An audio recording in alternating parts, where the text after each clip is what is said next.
ഞാനിങ്ങനെയൊന്നും ചെയ്തിട്ടില്ല കേട്ടാ. ഇങ്ങനെയെന്ന് പറഞ്ഞാൽ അതാ ഇവൾ ഈ കളിക്കണ പോലെ ഈ കണ്ട തോട്ടിലും പറമ്പിലും പാടത്തൊന്നും ഞാനങ്ങനെ നടന്നിട്ടില്ല.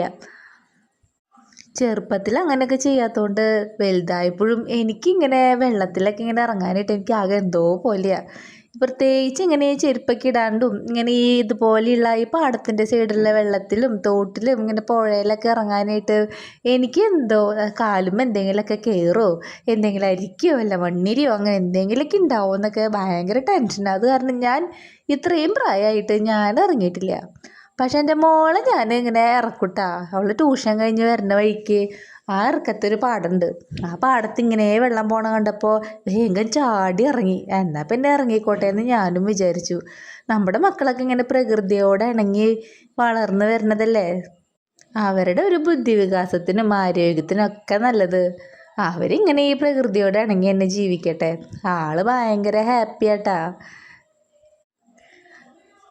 വെള്ളത്തിലൊക്കെ കൈയൊക്കെ മുക്കി വെള്ളമൊക്കെ എറിഞ്ഞ് ചെറുതായിട്ട് മഴ പെയ്യണ്ടായിരുന്നു. അതാണ് ഞാൻ കോട്ടും ഹെൽമെറ്റൊക്കെ വെച്ച് വണ്ടിയിൽ പോവായിരുന്നു.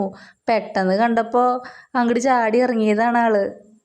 ഞാനവിടെ നിന്ന് വിളിക്കുന്നുണ്ട്, അയ്യോ കൈമുക്കല്ലേ കൈയൊക്കെ അണുക്കളാവും എന്നൊക്കെ ഞാൻ പറയുന്നുണ്ട്. ആളത് മൈൻഡൊന്നുമില്ല.